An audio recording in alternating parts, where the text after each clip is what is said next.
Hey, what's going on guys? Coda here, and today I want to talk about the Lizardmen and one of the ways they may change the meta in Total Warhammer 2. By now, there's been an absolute ton of information revealed by Creative Assembly about the Lizardmen for their upcoming sequel.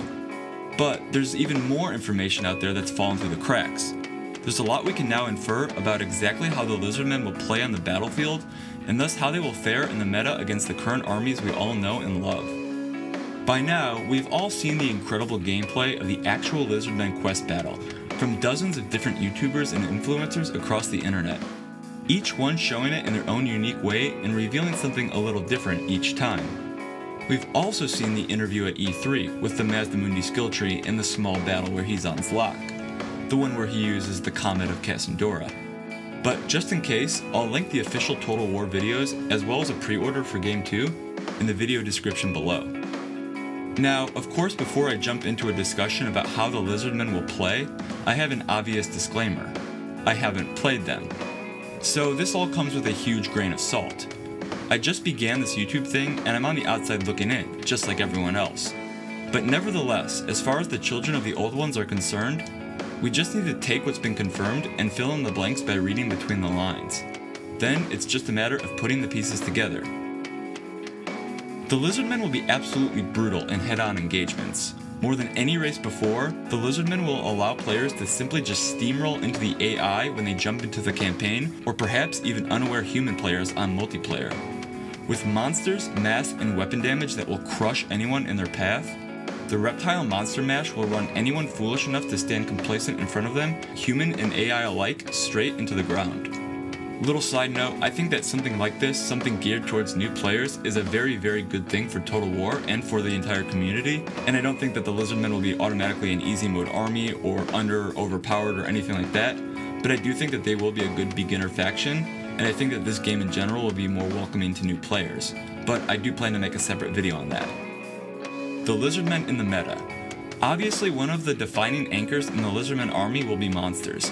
Between the Carnosaur, the Bastiladon, the Stegodon, and the Ancient Stegodon, the Lizardmen have 4 titanic steamrollers that come in every kind of flavor. Mounts for lords and heroes, platforms for weapons and hodas, or just as feral battering rams. It's pretty clear that these monsters aren't just a marketing tool that speaks to our inner child. I mean, they are that, of course, because everybody wants dino lasers, but they'll actually be very critical for the Lizzie army to function, and to win in the meta on multiplayer and ladder. We have a new Monster Mash faction, where monsters are a true anchor on the roster. But that's a two-part thought, because that also means said monsters are going to have to be a lot better than the ones we have right now in Game 1. In fact, I'd argue that Total War needed a bit of a monster overhaul, and the Lizardmen provided the perfect opportunity to do so. What I mean is this: right now, in the current meta, from a very broad perspective, most monsters are just too expensive, slow, and vulnerable.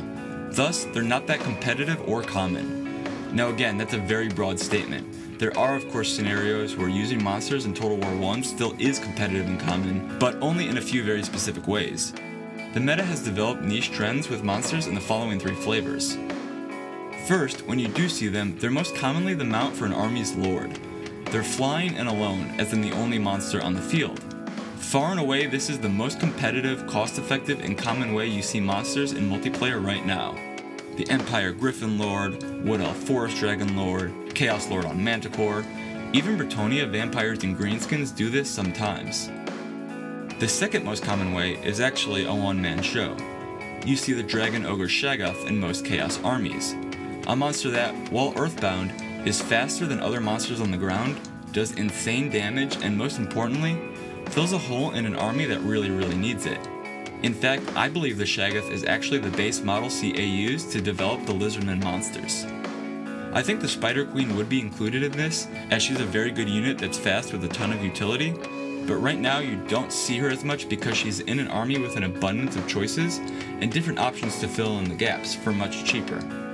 The third way you see monsters is just as bodyguards for flying lords.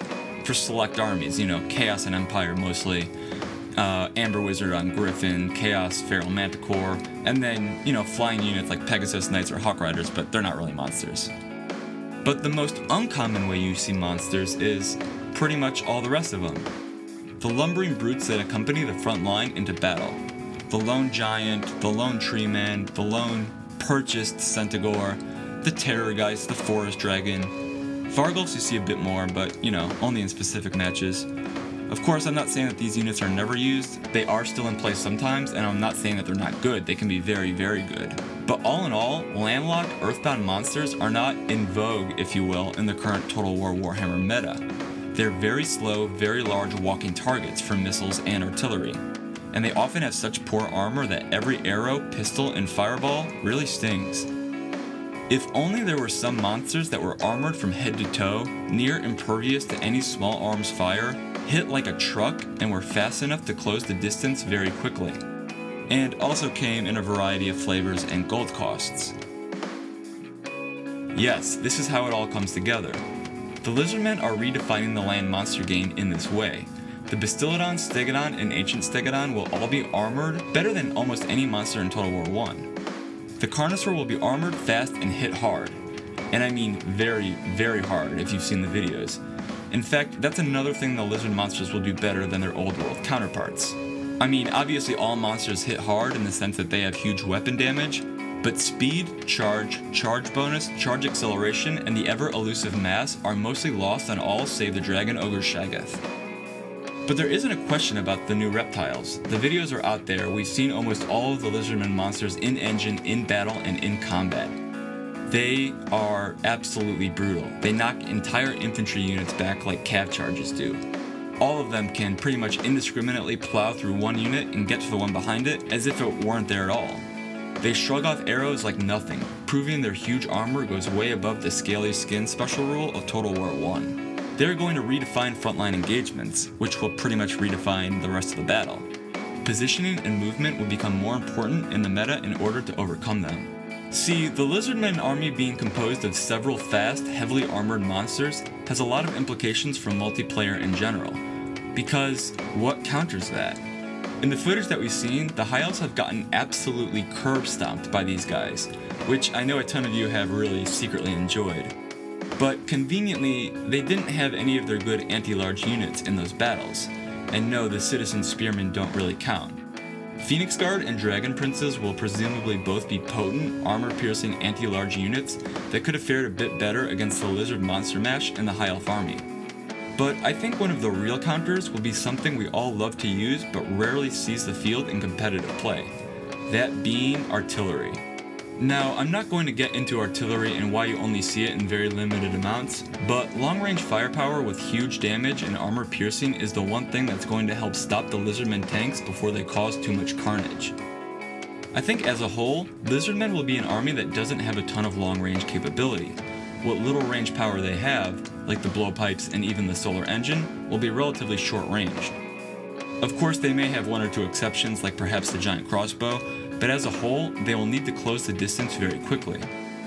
One of the challenges for them will be doing this in sync, because I think the core of their army will be on the very slow side. Things like the Saurus Warriors, the Slann, the Kroxigors, and some of the more rotund monsters, they'll be very slow, while some units will be very, very fast, like the Cold Ones and the Carnosaurs. Using this army in sync will require great timing, or they'll risk half of it running off to every corner in a rampage. Having an army in the meta that's a true monster mash will definitely shake it up a bit. Once upon a time, vampires were known as the army with a lot of monsters. Oh, how the times have changed, and of course the meta as well. The prevalence of high armor, high speed, high damage monsters will require a larger focus on anti-large in order to counter. I also love that these guys are earthbound, especially in contrast to the new dragons. Positioning and movement will be more important now than ever before. Using and positioning artillery could make or break a battle against the Lizardmen alone. Because if you're lazy and just want to do a head-on, toe-to-toe engagement, the children of the old ones are going to RKO you before you can say, "Praise Mazdamundi, Re." Alright boys, I guess that's it. As always, this is Coda, thank you for listening, and take care.